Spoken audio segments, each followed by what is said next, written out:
Welcome to Weydii 252. I'm your host, Chamad Hashi. Thank you for tuning in. And today's news headlines are: Speaker of the Parliament meets political parties on electoral reform and national unity.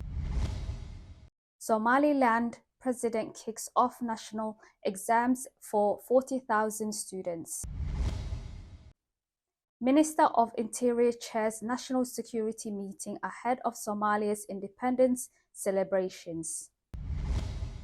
The federal government of Somalia has announced the postponement of upcoming National Consultative Council meeting, originally scheduled to begin on June 22 in Mogadishu. Somali Foreign Minister joins urgent Arab meeting on Iran-Israel tensions. AU concludes talks with key partners to boost stabilization efforts in Somalia. UK Parliament approves assisted dying bill. Netanyahu biggest obstacle to regional peace, says Erdogan at OIC meeting. Israel strikes Iran's Isfahan nuclear site.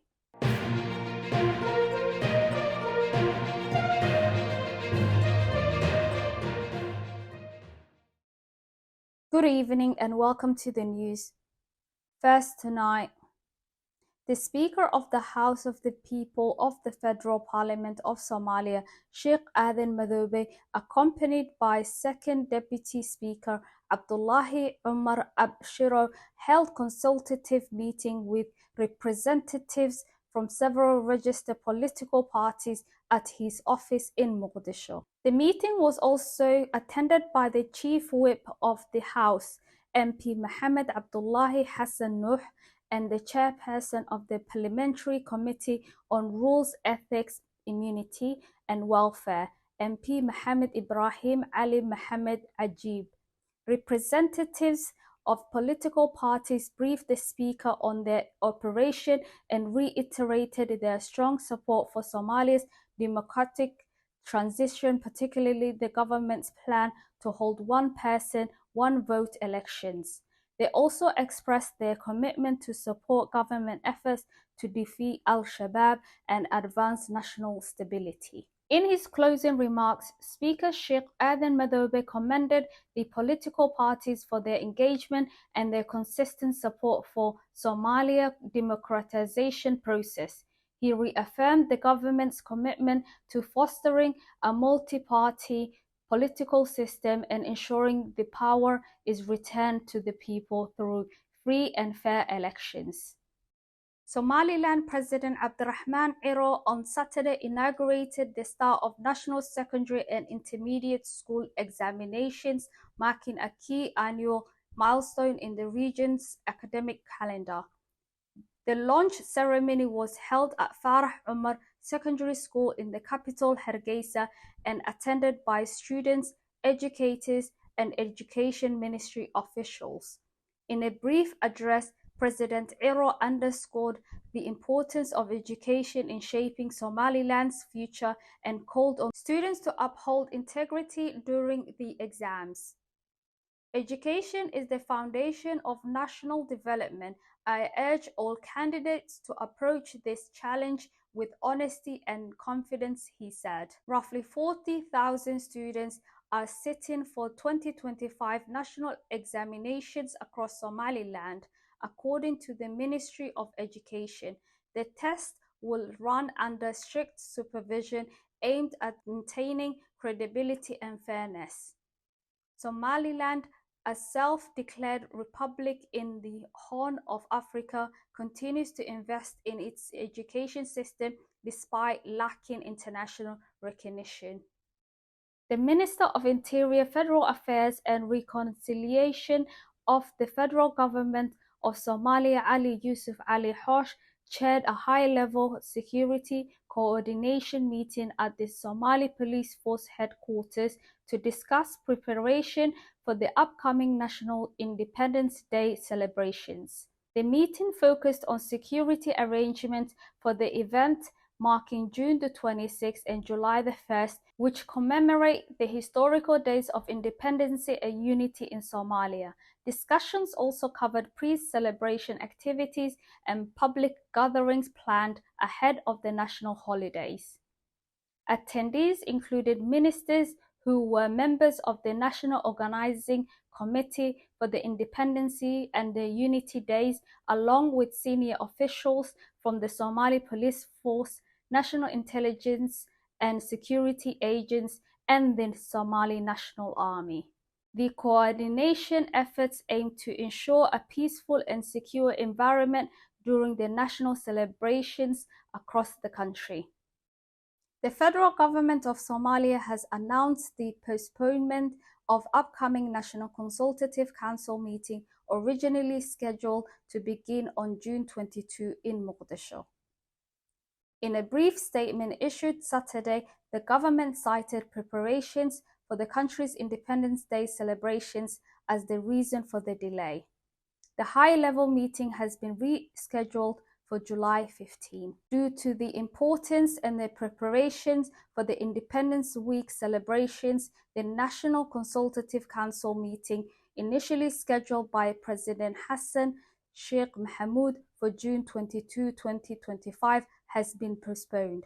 The meeting will now take place on July 15, 2025, God willing, the statement said. The upcoming sessions is expected to bring together senior officials from the federal government, leaders of some federal member states, and the governor of Banaadir region.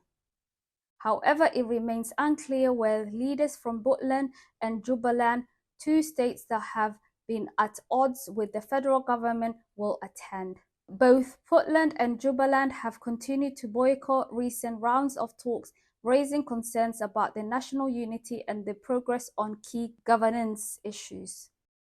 The Minister of Foreign Affairs and International Cooperation of the Federal Government of Somalia, Abdisalam Abdi Ali, took part in an emergency meeting of Arab League foreign ministers held Friday in Istanbul, Turkey. The session was convened at the request of the Republic of Iraq to address the Israeli attacks on Iran and their wider implications for regional security.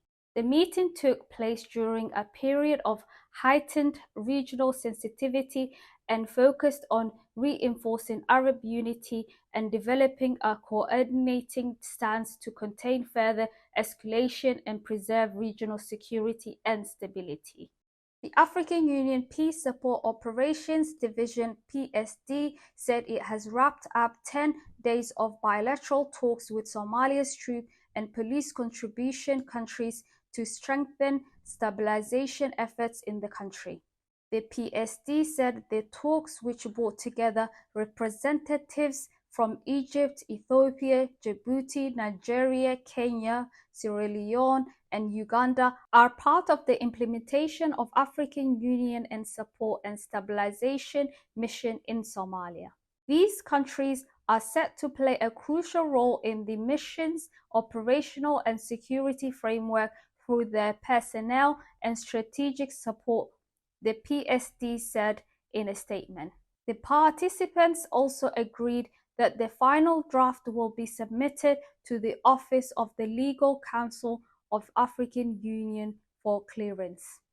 In other news, the British Parliament has narrowly voted in favour of a bill to legalise assisted dying for terminal ill people, marking a landmark moment of social reform in the country's history. The legislation passed by a vote of 314 to 291 in the House of Commons on Friday cleared its biggest parliamentary hurdle and will now undergo months of scrutiny in the House of Lords, Britain's upper chamber. Friday's vote came after many hours of emotional debate, including reference of personal stories in the chamber.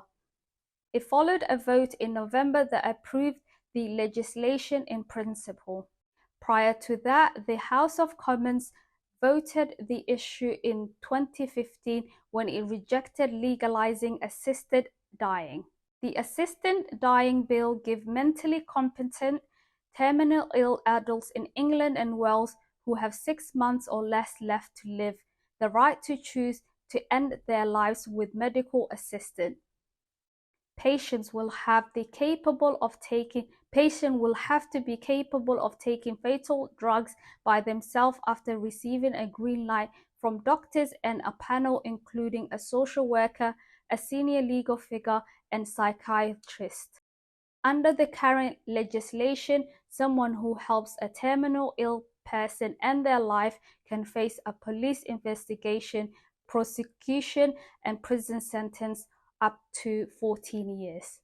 Turkish President Erdogan says Israeli Prime Minister Netanyahu is the biggest obstacle to regional peace, and the Israeli attacks on Iran right before a new round of nuclear talks with the United States aim to sabotage the negotiations. Addressing Arab League diplomats during a meeting of the OIC in Istanbul on Saturday, Erdogan urged countries with influence over Israel not to listen to its poison and to seek a solution to fight via dialogue without allowing a wider conflict. Israeli attacks on Iran shows that Netanyahu and his government do not want any issues or any matters to be resolved diplomatically, said President Erdogan. President Erdogan accused the Western leaders of providing unconditional support to Israel. He said Turkey will not allow borders in the Middle East to be redrawn in blood. A nuclear site in Iran's Isfahan province have come under Israeli attack, with the local officials saying there were no radiation leaks. Early on Saturday, smoke could be seen rising from an area near a mountain in the city of Isfahan after Israeli airstrike hit the nuclear site overnight, triggering the air defense system. It was the second attack on Isfahan as the conflict between the Middle Eastern nations entered a second week, killing at least 430 people and wounding nearly 3,500 others in Iran, according to Iran's health ministry. That's all for today. We'll be back with more news updates. Until then, stay tuned with Weydii 252.